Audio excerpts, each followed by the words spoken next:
Hello students, welcome back to the geometry lecture once again. आज हम लोग SSC geometry chapter number 5 coordinate geometry practice set 5.2 continue कर रहे हैं।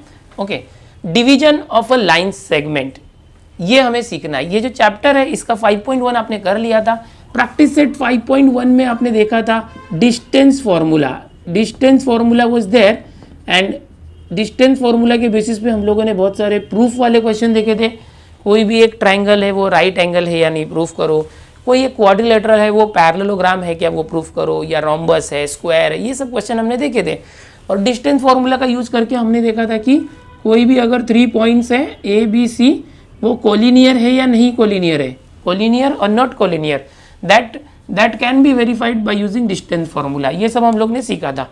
Now further to that, in practice at 5.2 we have concept related to division of a line segment, यानी कि एक line segment है उसका डिवीजन, उसके बेसिस पर section formula and then mid point formula and centroid formula. इतना हमको मालूम होना चाहिए। ये मालूम होगा तो ही प्रैक्टिस सेट 5.2 आपको समझेगा, नहीं तो नहीं समझेगा। ओके, तो चलो मैं बताता हूँ क्या है ये division of a line segment. देखो, कोई भी एक लाइन होती है, इस तरह से कोई एक लाइन है, सेगमेंट है। लाइन मतलब कैसे एरो होता है, सो लाइन का समझो सेगमेंट है। A B is a line. थोड़ा सा टेढ़ा लाइन दिख रहा है, let me make it perfect. Okay, suppose we have a line like this, line segment. Line कैसे एरो होगा तो लाइन बोलते हैं, लाइन सेगमेंट मतलब लाइन का एक पार्ट है, टुकड़ा है लाइन का।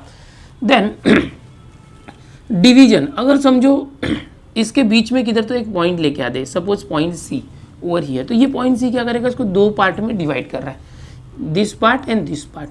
सपोज इसका पूरा जो लेंथ है वो 8 सेंटीमीटर है, suppose 8 centimetre. Full distance between A and B is 8 and ये जो है ना ये 5 सेंटीमीटर है। तो ये कितना हो जाएगा, ये टोटल 8 है, टोटल 8, ये 5 है, तो ये 3 हो गया। मतलब क्या किया, इसको 5 एंड 3 इस रेशियो में डिवाइड कर दिया। अब क्या करना है, देखो ये division of a line segment है। यहाँ पर कोई एक पॉइंट है ना, वो किसी एक लाइन सेगमेंट को डिवाइड करता है। कैसे डिवाइड करता है, ये जो सेगमेंट ए बी है उसको पॉइंट सी दो पार्ट्स में डिवाइड कर रहा है। वैसे ही किसी एक लाइन सेगमेंट को ए बी को कोई एक पॉइंट जो है बाहर से भी डिवाइड कर सकता है। Suppose you will extend this line segment up to this point C. So इस लाइन सेगमेंट ए बी को एक पॉइंट सी है, वो बाहर है, उस लाइन सेगमेंट के बाहर है, तो ये बाहर से इसको डिवाइड कर रहा है। कैसे हो रहा है, सपोज इसका डिस्टेंस 8 सेंटीमीटर है और ये बी सी जो है ना ये एक्स्ट्रा है, सपोज 2 सेंटीमीटर। तो सी क्या कर रहा है, ए सी एक बड़ा सेगमेंट हो गया ए सी, और एक ये हो गया सी बी, ए सी सी बी। ए सी कितना है, देखो 8 एंड 2 10 एंड सी बी कितना है 2। तो ये ए सी और सी बी ऐसे दो टुकड़े हो गए, समझ में आ रहा है। ए बी ये पूरा एक ए सी हो गया और एक बी सी हो गया, और ऐसे देखा जाए तो ए बी तो ऑलरेडी था ही। तो ये एक्सटर्नल डिवीजन होता है, इसको बोलते हैं internal division. A B segment के बीच में आके कोई एक पॉइंट डिवाइड कर रहा है, सो this is what internal division.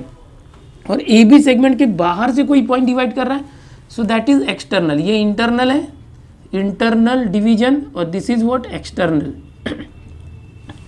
अब होता क्या है, देखो यहाँ पर 10th स्टैंडर्ड में आपको ये जो एक्सटर्नल वाला पार्ट है वो सिलेबस में नहीं है। ये जो एक्सटर्नल वाला पार्ट है वो सिलेबस में नहीं है, तो उसको नहीं सीखना है। पहले था 10th में, अभी न्यू सिलेबस आने के बाद एक्सटर्नल डिवीजन कंसेप्ट निकाल दिया, आपको नहीं सीखना है, आपको सिर्फ इंटरनल डिवीजन सीखना है। अब इसको डिटेल में देखते हैं, ध्यान से देखो, इसको मैं रफ करता हूँ, फिर से देखो division of a line segment. अभी डिटेल में देखते बोले तो अभी तक क्या कर रहे थे, अरे समझा रहा था ना मैं। अभी इसको मैं आपको फॉर्मूला कैसे आएगा वो बताता हूँ, व्हाट इज सेक्शन फॉर्मूला। देखो कोई भी लाइन सेगमेंट है, once again line segment is A B. Suppose its coordinates are x1 and y1, एकदम ध्यान से देखना, its coordinates are x2 and y2, okay, and there is a point we can say p, एक ऐसा point है p जिसके coordinates x and y है, and this point p divides the line segment AB in the ratio m:n। ये एक ratio है, this is a ratio which is very important. क्या करता है, देखो पॉइंट A और पॉइंट B है, पॉइंट A के कोऑर्डिनेट्स है x1 y1, पॉइंट बी है x2 y2। इस पूरे लाइन सेगमेंट को बीच में एक पॉइंट P आया, उसने दो टुकड़े कर दिए, AP एंड PB। ओके, ये जो दो टुकड़े हुए AP और PB, इसका रेशियो क्या हुआ, m:n। मतलब यहाँ AP का लेंथ अगर m है तो PB का लेंथ होगा n। तो ऐसे दो पार्ट्स हो गए, उसका रेशियो है वो, ठीक है, मैं बताऊंगा अभी क्या है वो। और ये जो पॉइंट P है ये एक्स वाई। तो अगर समझो ये पॉइंट P के कोऑर्डिनेट्स हमको नहीं पता है तो कैसे फाइंड आउट कर सकते हैं हम लोग? Using section formula. Section formula भी दो टाइप के होते हैं, एक होता है internal division, section formula for internal division and section formula for external division. ये कौन सा डिवीजन है? ए बी को पॉइंट P अंदर से कर रहा है ना डिवाइड, ये इंटरनल डिवीजन है। सेक ए बी को पॉइंट P ए बी के अंदर आके डिवाइड कर रहा है, तो ये इंटरनल डिवीजन है। अभी मैंने जो एग्जांपल दिया था, एक पॉइंट C था, वो बाहर से डॉटेड डॉट किया था ना ऐसे, तो वो एक्सटर्नल डिवीजन था। तो सेक्शन फॉर्मूला दोनों के लिए होता है, for internal division, for external division. External division हमको सिलेबस में नहीं है, वो नहीं करेंगे, सिर्फ इंटरनल कर रहे हैं। तो कैसे आ जाएगा? देखो ये जो पॉइंट P है ना, उसके फॉर्मूले में x, ये जो x है, x की वैल्यू कैसे आ जाएगी? देखो ऐसे आएगा, ये जो m है, ओके एक सेकेंड, ये जो m है, इस m का मल्टीप्लाई x2 में करो और इस n का मल्टीप्लाई x1 में करना। ध्यान से देखो, m x2 प्लस n का मल्टीप्लाई x1 में करना, n x1 अपॉन ये जो m और n है इनको डिनोमिनेटर में प्लस कर देना। So this is the formula for x, ये x के लिए फॉर्मूला है। Similarly we can find formula for y, ये जो y है इसके लिए फॉर्मूला क्या करेंगे? सेम वे से देखो, ये जो m है ना, इस m को y2 के साथ मल्टीप्लाई करना, ये जो n है इसको y1 के साथ मल्टीप्लाई करना। तो कैसे आ जाएगा? m y2 plus n y1, क्या आ जाएगा? m y2 plus n y1। जैसे x2 x1 था वहाँ पर y2 y1, और अपॉन में क्या आएगा? m और n, ये दोनों को प्लस कर देना, m प्लस n। तो ये आ गया फॉर्मूला y का। तो इसको हम लोग बोलते हैं सेक्शन फॉर्मूला। सेक्शन फॉर्मूला में क्या होता है? जो पॉइंट इंटरनली डिवाइड कर रहा है किसी पॉइंट को, उसके x और y कोऑर्डिनेट को हम इस फॉर्मूले से निकालते हैं, सेक्शन फॉर्मूला। अगर समझो ये एक्सटर्नल डिवीजन होता है, इस तरह से C या तो P बाहर होता, जो अभी हमारे सिलेबस में नहीं है, आपको नहीं करना, बट आगे के लिए मैं बता रहा हूँ, 11th 12th में काम आएगा। अगर कोई एक पॉइंट P यहाँ नहीं हो के ये A B के बाहर होता, यहाँ पर पॉइंट P होता ये, तो उसका एक्स वाई कैसे निकालते हैं? External division section formula. तो वो क्या होता है? सिर्फ यहाँ प्लस है ना, वहाँ पर माइनस करने का, बस सब कुछ सेम है। अगर एक्सटर्नल डिवीजन हुआ तो क्या करना? जहाँ भी प्लस है वहाँ माइनस करना, फॉर्मूला रिमेन्स द सेम। तो ये क्या हो गया? Division of a line segment, section formula for internal division. Okay, और हम लोगों को अभी 10th स्टैंडर्ड में सिर्फ इंटरनल डिवीजन पर ध्यान देना, यहाँ पर हमेशा प्लस होगा। आगे चल के 11th 12th में आप आओगे तो माइनस वाला फॉर्मूला भी सीखने मिलेगा। तो ये हो गया, बहुत ही इंपॉर्टेंट है। 5.2 प्रैक्टिस सेट में सबके सब क्वेश्चन जितने भी है, मोस्ट ऑफ में यही फॉर्मूला यूज़ करना है। तो ये जो दोनों फॉर्मूले, इसको एकदम दिमाग में फिट कर लो कैसे करना है। एक बार मैं वापस समझाता हूँ फॉर्मूला कैसे आया। ये ए बी है और यहाँ पर एक पॉइंट P है। ये A है x1 y1 और B है x2 y2, और ये P पॉइंट पता नहीं क्या है, फाइंड करना है x, y, और इसका रेशियो समझो हमको दिया है m/n। तो कैसे करने का? देखो ये जो m है इसका मल्टीप्लाई x2 में और ये n का मल्टीप्लाई x1 में, तो mx2 प्लस nx1, देखो है mx2 प्लस nx1, और अपॉन में क्या करना? ये mn को प्लस करना। सेम y के साथ, ये जो m है इस m का मल्टीप्लाई y2 में और n का मल्टीप्लाई y1 में, my2 plus ny1, my2 plus ny1, और अपॉन में इन दोनों को प्लस करना। तो ऐसे करके आप सेक्शन फॉर्मूला बना सकते हो, और इसके बेसिस पे पूरा का पूरा जो क्वेश्चन है, अगर ये आपको आ गया तो समझो आप छा गए, आपको सब समझ आ जाएगा, बहुत इजी लगेगा आपको। ठीक है, चलो आगे देखते हैं। Now mid point formula. What is mid point formula? ध्यान से देखना। सपोज कोई एक लाइन सेगमेंट है ए एंड बी, ओके, ए और बी एक लाइन सेगमेंट है। इस लाइन सेगमेंट के एकदम मिडल में एक पॉइंट है पी, एकदम बीच में है। सपोज ए है x1 y1 और b है x2 y2, और ये मिड पॉइंट p है, पता नहीं कितना है, बट x, y है मिड पॉइंट। अभी देखो ये p है ना, वो एकदम बीच में है, आधा आधा कर रहा है। अगर ये पूरा 10 है तो ये 5 है, अगर ये 8 है पूरा ए बी तो ये 4 हो जाएगा, हाफ हो जाएगा। तो अगर समझो ये 8 है और ये 4 है, सो 4:4, मतलब 4/4 क्या होता है? 1/1, यानी ये 1 है तो ये भी 1 है रेशियो। इसका मतलब ये 1 होगा तो ये भी 1, ये 2 है तो ये भी 2, ये 3 है तो 3, मतलब सेम होगा। अभी यहाँ पर ये जो फॉर्मूले का m/n है ना, ये m और n, m/n, वो क्या हो गया? m और n दोनों की वैल्यू 1 सेम हो गई, 1:1। ये m और n की वैल्यू 1 हो गई। ओके, फॉर मिड पॉइंट जो रेशियो होता है m/n, ये 1:1 होता है, ये 1 तो ये भी 1, समझ में आया? तो अभी क्या करेंगे? ये x2 x1 है ना, इसके साथ जो m और n है उसको 1 समझ लो, तो इसका फॉर्मूला आ जाएगा। देखो x इज इक्वल टू, मैं मिड पॉइंट फॉर्मूला समझा रहा हूँ, mid point formula, x is equal to, जो x है वो कैसे आएगा, x1 और x2 को प्लस कर दो, x1 प्लस x2 अपॉन क्या करो, अपॉन में m प्लस n कर दे, और m और n की वैल्यू कितनी बोली है मैंने, 1, तो 1 प्लस 1 2, तो ये 2 हो गया। और समझो y करना, y तो y निकालना है, तो y1 और y2 को प्लस कर दो, y1 प्लस y2, और अपॉन में क्या आएगा, m प्लस n, दोनों 1 है, 1 प्लस 1 2, तो ये आ गया आपके पास मिड पॉइंट फॉर्मूला। इसको याद कर लो, जब भी किसी क्वेश्चन में दिया होगा कि कोई लाइन सेगमेंट के अंदर कोई मिड पॉइंट है, तो at that time you will use this simple formula. In this m and n will not occur, जैसे कि यहाँ पर m और n आ रहा है, यहाँ पर m n नहीं आएगा, बिकॉज m और n जो है उसकी वैल्यू 1 है, तो वो हट जाएगा। तो ये बातें हो गई division of a line segment, section formula, mid point formula. आओ चलो मैं आपको सेंट्रोइड फॉर्मूला बताता हूँ, तब तक इसको आप कॉपी कर लो फॉर्मूले को।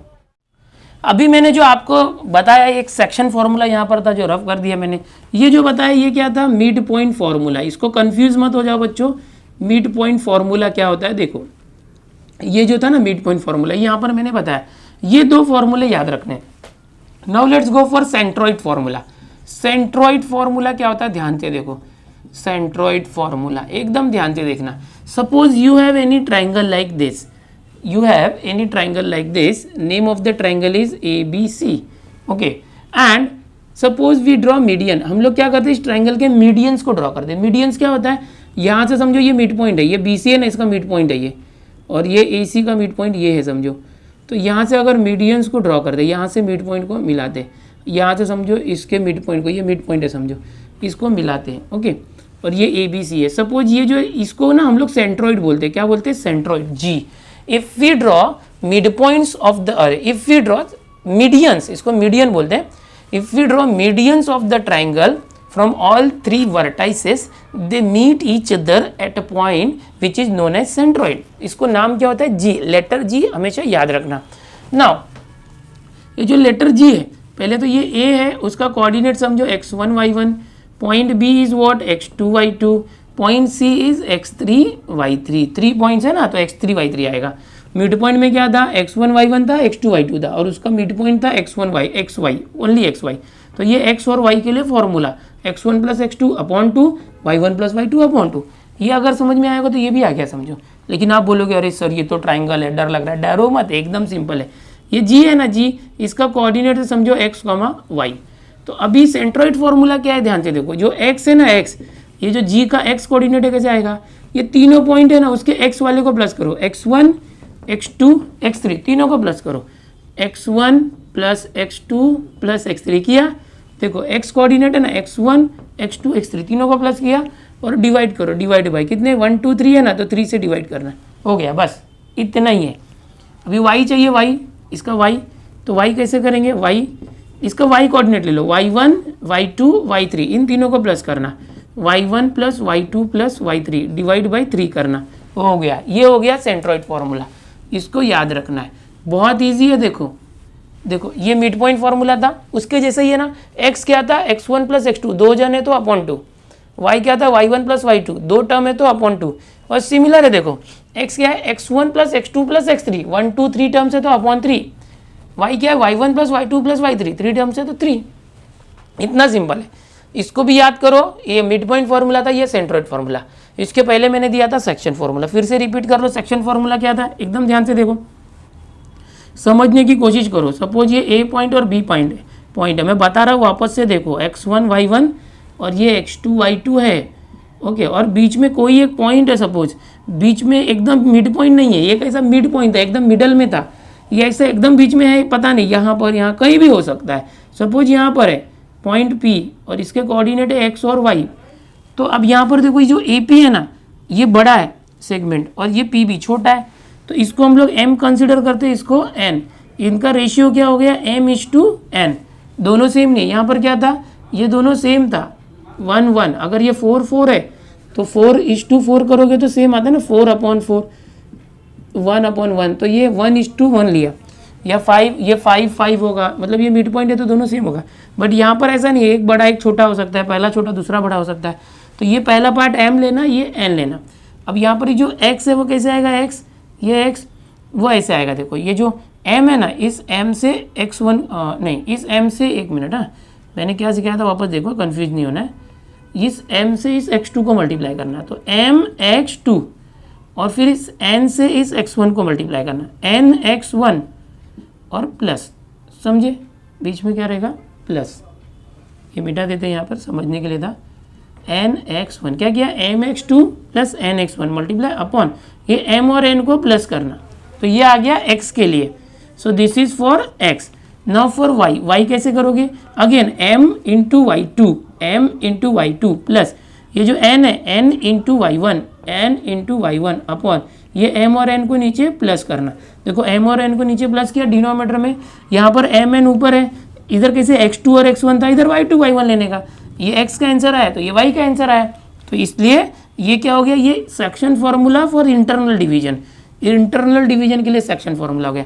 सो आपको क्या सीखना था, देखो यहाँ लिख भी देता हूँ एक ही साथ तीनों फॉर्मूले, सेक्शन फॉर्मूला, एक्सटर्नल डिवीजन तो हमको है नहीं 10th में अभी, वो आगे सीखोगे। तो सबसे मेन ये सीखना है स्टार्टिंग में, ओके। सेक्शन फॉर्मूला क्या होता है, ये फॉर्मूले दोनों याद होने चाहिए x और y के लिए, okay. For internal division then mid point formula याद होना चाहिए, ये याद हुआ। Then centroid formula for a triangle in which 3 medians intersect each other at a G. This point G is called centroid. Therefore, this is known as centroid formula. तो ये दोनों देखो इंटर रिलेटेड है, इसमें एम एन नहीं आता दोनों फॉर्मूले में। ये x है तो x1 plus x2 upon 2, y है तो y1 प्लस y2 अपॉन 2, और ये कैसा सेंट्रोइड फॉर्मूला में x है तो x1 plus x2 plus x3 upon 3, y है तो y1 plus y2 plus y3 upon 3। Okay, ये याद हुआ तो ये भी हो जाएगा। इसमें सिर्फ x3 और y3 एक्स्ट्रा डालने का, यहाँ 2 था यहाँ 3 डालना, समझ में आया। चलो इसको कॉपी कर लो, ओके, स्क्रीनशॉट ले लो नहीं तो, और इसको नोटबुक में लिखना भी है, ओके।